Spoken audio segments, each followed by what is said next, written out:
I didn't meet God at church. I met him on the floor of my living room when my world tilted so violently that I couldn't tell my up from down, and all I wanted was to stop the spinning. I met God when my knees hit the ground and the weight of life pressed heavy on my chest, when I cried out from a place deeper than words, begging for stillness and for peace.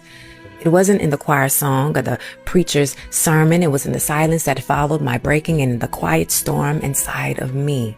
God's voice came like a whisper, not to pull me back, but to push me forward, to nudge me into spaces I had long resisted, spaces I was afraid to dwell in. It was in the gentle urging, that challenge to move, where I had fought so long to be still, that I truly felt his presence. I didn't meet God among the crowd or the hymns sung by others. I met him in the places where no one else could see me, where only he and I existed, where my vulnerability was laid bare, raw, and unfiltered.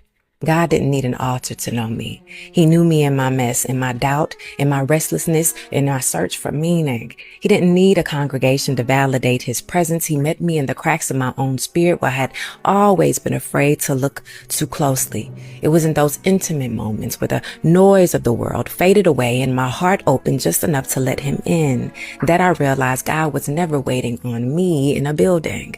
I didn't meet God in a church. I met him in the moment that I let him in.